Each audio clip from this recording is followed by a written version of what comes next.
story that you read that led you to write Luca? Well, let's see. I guess it was a combined, well, it was a combination of elements because it's a fairly common problem in New York City. And I'd say that any song that I write has elements of truth and elements of fiction in it. So I'd seen a boy in my neighborhood whose name was Luca, who, as far as I know, was not abused at all. But he was a very smart kid and a very tough kid. And I felt to myself that if someone had been abused, that they might be like that they would not be a sort of big-eyed, sad, melancholy waif, but someone very strong. So I took his name and character and used it for the point of view of the song.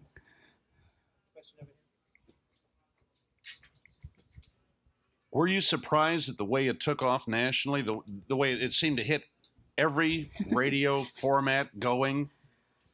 Well, I must say I didn't think about every radio format because, well, I was touring America at that point and mostly in my tour bus, so I didn't listen to the radio very often, so I wasn't sure how much it was getting played. But I was very surprised that it did so well on the charts, you know, that it went to #3, which, yeah, that was a big surprise.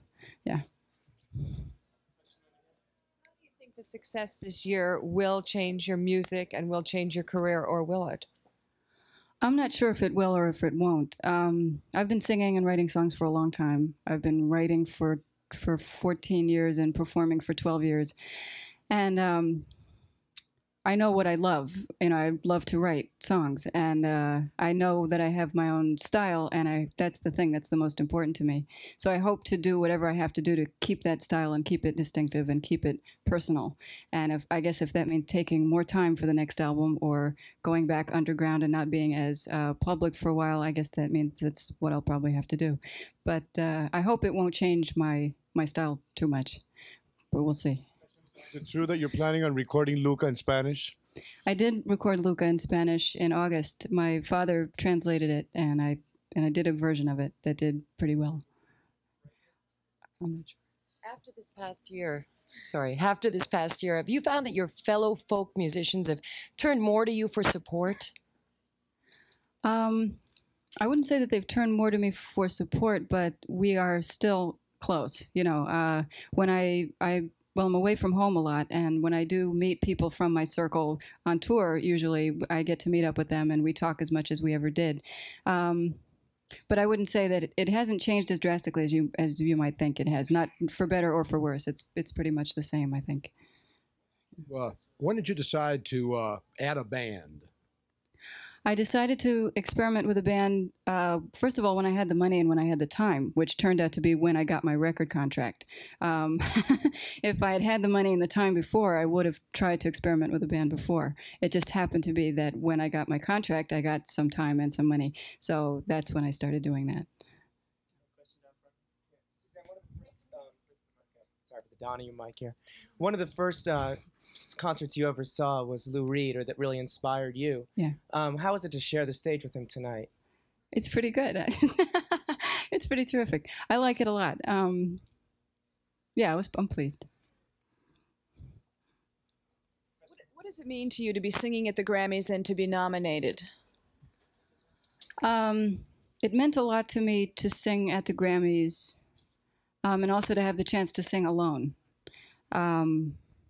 Because I think it's unusual for a person to stand on a stage and sing alone with their acoustic guitar, especially a song like that one where you have to listen to the words.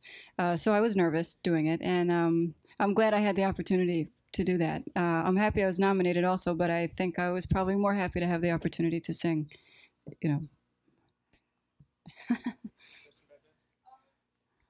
Watching you tonight and thinking about your emotion meter must be sort of peaking at both ends in terms of everything that you have to do. I mean, singing and being nominated in your hometown and Radio City Music Hall, is it that emotional for you? In the dressing room about 5 hours ago, it was really emotional. Yeah, it was, you know, I was feeling a lot of adrenaline. And now, I mean, my professional side has taken over and I'm not, you know, carrying on, but I may carry on some more later tonight after midnight. Well, I'm sure I will be having more emotional peaking, as you said. So, is that it? Do you speak Spanish? I speak Spanish fairly fluently, although I did as a child. I've lost Do you some. mind if I ask you a question in Spanish? ¿Por qué decidiste grabar tu canción en español, Luca? ¿Por qué mi qué? ¿Por qué decidiste grabar Luca en español? Why did you decide to record it in Spanish? Because, In Spanish. well, first of all, I can't answer in Spanish. It's very limited. It's very much in the present tense. That's how I speak Spanish.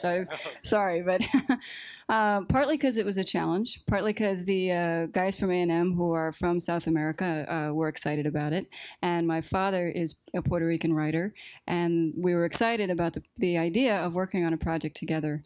And he wanted it. My father wanted to translate it in such a way that it retained its poetic meaning, and I was excited about singing it in Spanish since I had spoken Spanish as a child, and those are some reasons.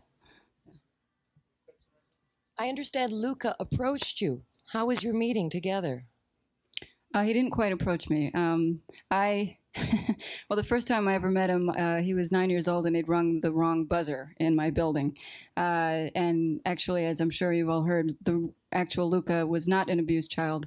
He was a boy in my building that I used for a model. But since then, I've heard that yes, he knows that I wrote the song with his name in mind, and that he occasionally will bring a date down to the apartment to show them that I, in fact, did live there. And that's the last I've heard of him. Thank you. Last question. Suzanne, what are your feelings on the fact that there's no Best Rock Vocal Performance Female this year at the Grammys? My own personal feelings about it? Category. That it's not a separate category. I think it's interesting. I mean, that question to me leads into other questions like, is rock and roll basically a male sort of medium? There are many intelligent women artists, but what they do, like Kate Bush or Laura Nyro, but what they do doesn't fall into rock and roll. That question would probably, I'd need a lot more time, I think, to go into the answer for something like that. Thank you. Bye.